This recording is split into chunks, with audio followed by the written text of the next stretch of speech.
Why I don't always track my health condition, yet maintain the clean bills? Well, because I have Shizen mindset. The Japanese Shizen mindset that extends life without tracking. That's something I'm going to talk about today, so stick around. Hi, my name is Hachiaki Takamiya, a 63-year-old biohacker based on Japanese natural health and the author of Ikigai biohacking. In the last video, I shared with you the secret to Japanese longevity, which was not a single thing such as diet or practice of martial art or the healing art or the Japanese spirituality. It was the underlying principle called Shizen. How Shizen was important in Japanese way of life. And I talked about how things like a gardening was critical, how you spend some time in the woods was important. But Shizen is not only external thing. Shizen is also internal. There is Shizen within yourself. So today, I'd like to share with you Shizen mentality.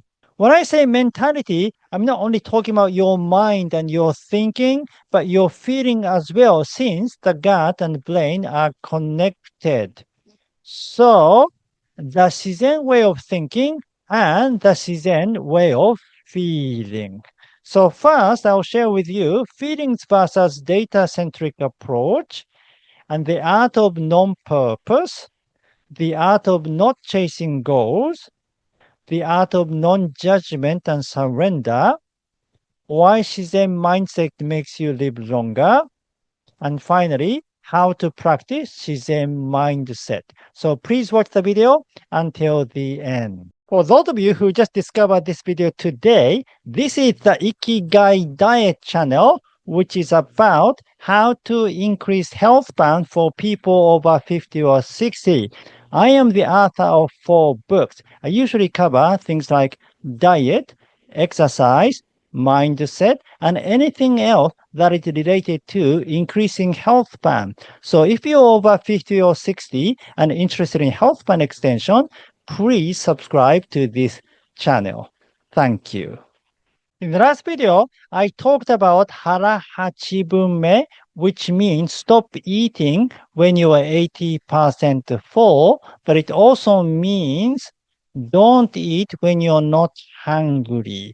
You always want to listen to your body.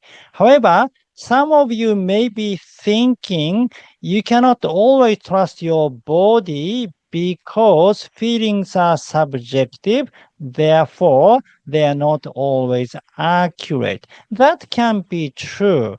And in today, in the health and longevity field, many people are data centric. So whenever you think about diet or exercise, you calculate carefully. For example, in diet, you think of RDA of nutrient, how much protein you need per day kind of thing. And then for exercise, you think about VO2 max, which exercise the most efficient, what duration is necessary, and so on. However, data is not always accurate either. Especially recently, there are some conflicting views which are a little confusing to us. For example, for the protein amount, some say 0.8 gram per kilogram of body weight is sufficient, or others say you need 2.2 grams. And difference is not in small margin, it is huge.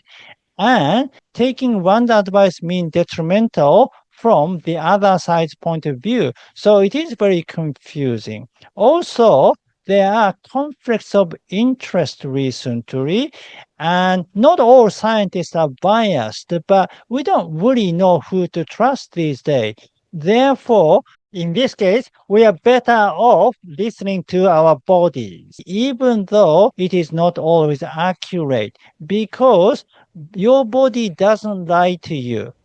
It acts in your best interest. Therefore, listening to our body is one way that we live by Shizen mentally in Japan.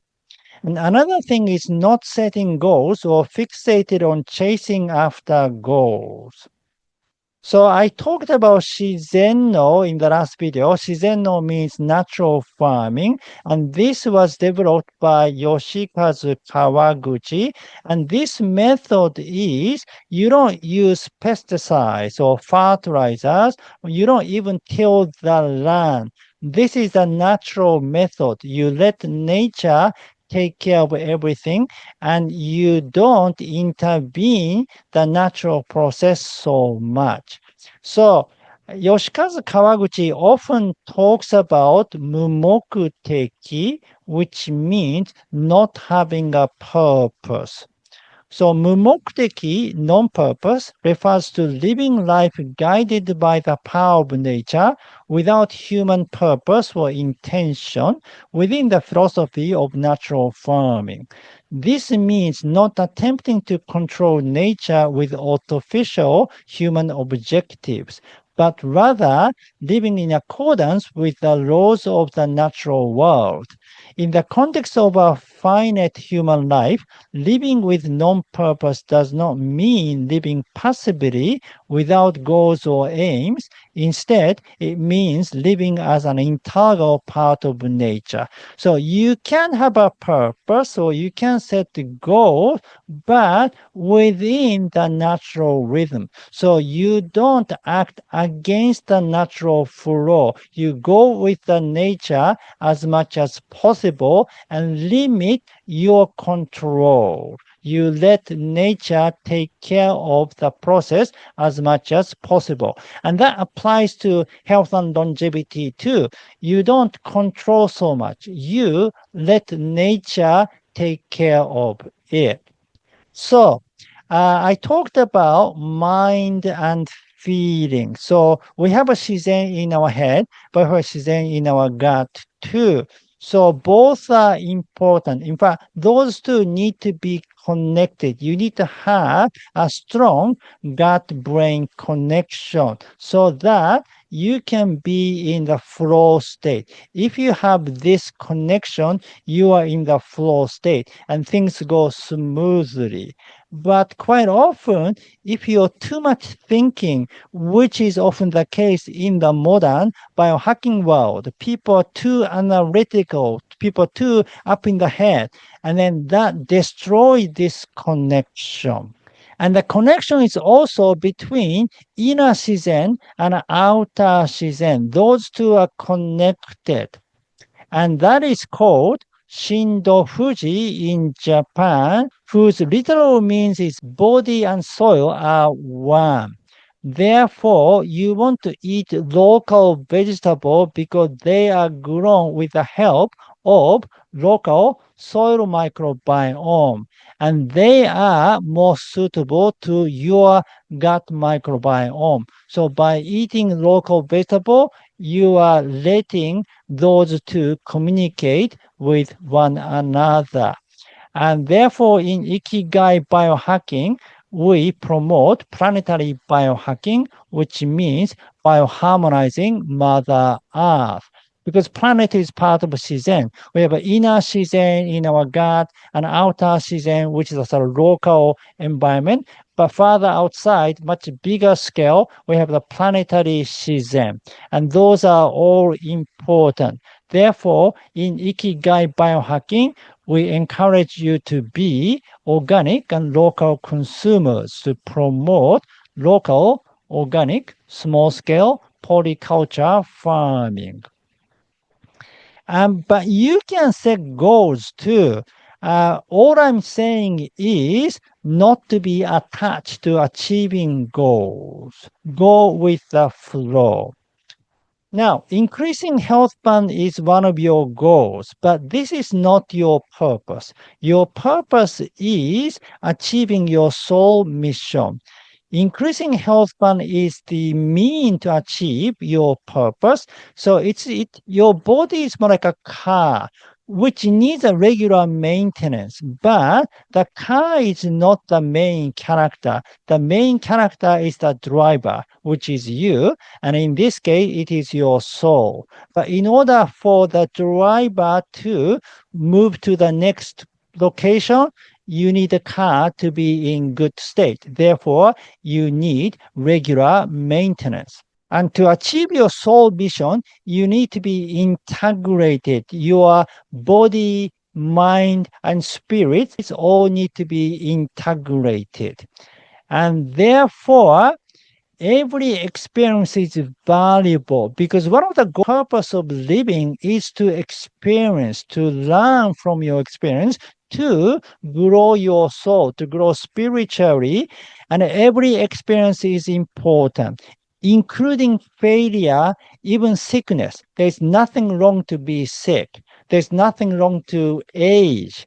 Aging is a perfect experience for you to grow because through aging, you experience decay. You experience to be vulnerable and helpless. And then you can understand the feeling. Therefore, you can have a sympathy towards weak people or weak situation. But if you're constantly young and healthy and being able to do anything without any problem, you never have that kind of sympathy towards weakness. Therefore, aging is a perfect opportunity for us to be humble, which is very important to achieve your soul mission. So you don't want to avoid this precious experience in the process of increasing your health span. Therefore, don't make a judgment. Don't make a judgment of the experience because Shizen doesn't judge. Surrender. Just surrender yourself to the natural flow. But you can take action, of course. As long as it is with the flow of Shizen, you can take actions. So both planning and going with the flow are important. So you need to have this balance between thinking and feeling, but also the balance between being proactive and being passive or going with the flow. And that connection is very important. I am a writer, I'm a novelist. I have written several novels. So as a writer, one thing I noticed about this thinking and feeling connection or the balance between thinking and feeling. So when writing a novel, relying 100% on inspiration leads to failure. Therefore, I merge logical thinking with inspiration. First, I create a synopsis and an outline detailing what happens in each chapter. Once that is decided, I start writing, and from then on, I let inspiration take over. The established outline prevents the story from derailing or losing coherence. But if I let my inspiration take over for 100%, usually it becomes very chaotic. The stories go, everywhere. Even though it is very interesting, it doesn't have a structure. So again, the gut-brain connection, the balance between the two, the integration between the two is important. Okay, so now you understand how Japanese people think about Shizen, but why does it make you live longer? So now imagine when you're immersed in dancing. Let's say there's your favorite song and you started dancing and you're just enjoying dancing. You don't care the form, you don't care how well you're dancing and everything. You're just enjoying dancing. In that state, what is happening is you're reducing cortisol, a stress hormone. But what many biohackers are doing, you're thinking about the forms or performance, and you have to dance well, or what is the optimal way of dancing, or what is the most efficient way of dancing to, gain the best health outcome and so on. So with that kind of analytical thinking, sometimes it can increase cortisol, which is counterproductive. Um, centenarians have a stress-free mindset. Whether they are Sardinian centenarians or Okinawan centenarian, they tend to have a positive mindset and relaxed and easygoing mindset. So there's this book in Japanese, which is called The Secrets of Centenarian Health Rebuild, Habits for a 100-Year Life. So in the book, they visited different locations in the world and interviewed many centenarians and some other older people. They asked this question. So when was the happiest moment of your life? When was the happiest period of your life? They said. And then when they spoke to people in their 70s or 80s, they often said, well, that was when I was younger. But when they spoke to people who are over 100, they always say, oh, it is now. Now is the best time of my life. For some reason, centenarians seem to have a positive mindset. So one thing common among centenarians is they are relaxed and easygoing. In contrast, much of today's health culture, driven by corporate and fitness mentalities, seeks radical optimization. Because this approach is inherently competitive, it conditions people to constantly set extreme goals and push their bodies beyond their natural limits. So they are always tense. But if you relax and stop tracking, then you can be spontaneous. That is another benefit. If you become spontaneous, that can enrich your experience because if you set goals and if you plan carefully, if you try to optimize your health, and then you can only eat certain type of foods, you can only, you stick to this exercise regimen and so on, your life becomes rather mundane and you don't allow you to experience something that is not optimal. But those experiences, even though they're not optimal, they can give you certain learning. They can kind of, give you a wide variety of experiences. So by being spontaneous, you can enrich your experience. And that's add creativity in your life, which is very important. Unfortunately, in this field of biohacking, data-centric approach and fitness culture is kind of dominating the field, and their mentality is controlling everything. It's like nutritional science and sports science, but we need more artists in this field to bring a different perspective because it is important to be creative and artistic to improve your health span. So I say extend the life, but I'm talking about extending your healthy and meaningful life. If the life is not meaningful, what is the point? Okay, how to practice the Shizen mindset. First of all, stop measuring your nutrition. I mean, you can measure a little bit. I mean, you can sort of measure, RDA for your protein and so on first, but you don't need to do it every single time you plan a meal. So you kind of know, how much protein you're getting from your meals once you do it for a few times. Then after that, just relax. So instead of counting every single nutrient, I recommend this. So use Mago wa Yasashikoku framework. Mago wa Yasashikoku means ma beans, go nuts and seeds, wa seaweeds, ya vegetables, sa fish, si mushrooms, i tubers, ko whole grains, and ku fruit. So try to eat as many different kinds of food from each category.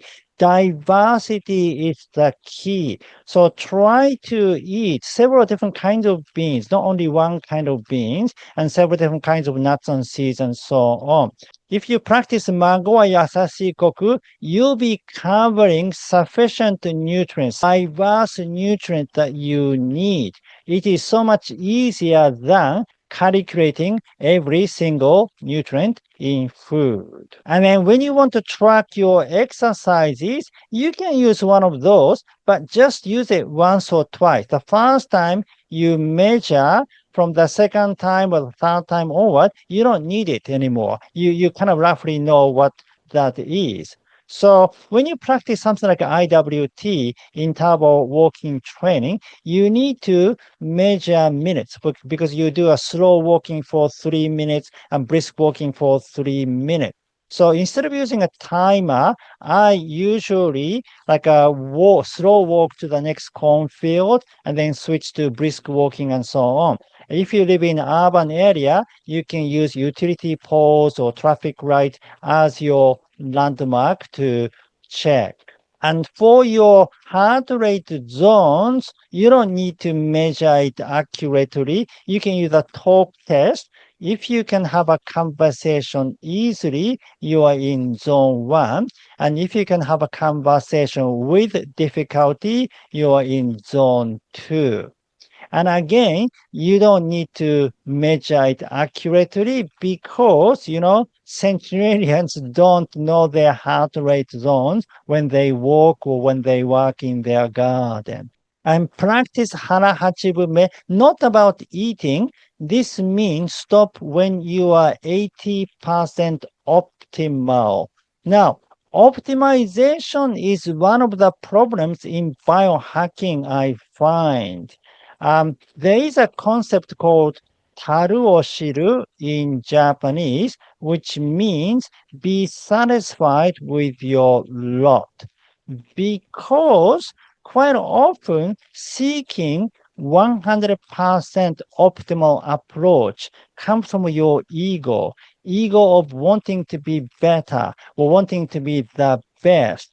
And it is partly influenced by the society because the society is obsessed with growth mentality. In the field of health and longevity, it is a great business opportunity. So many corporations are in this field and they need to create more efficiency and optimization because that is their sales point. So the reason why there is so much, optimization going around is because this has a kind of business nature attached to it. But you don't need to make it better. Once you reach 80% optimal level, you can increase your health span. From that on, the differences are in small margin. You don't need to worry about that so much. And also, feeling okay about 80% optimal has another benefit. It's a perfect opportunity for you to release your ego. And releasing your ego is very important for your spiritual growth. So the bottom line, slow down, relax. So that is why I prefer low intensity exercise to high intensity exercise because if you practice walking or jogging, then you can slow down and you can pay attention to your surrounding, listen to the nature, listen to the birds. You mentally become quiet. And being quiet is very important. And that applies when you talk to people. So listen instead of talking.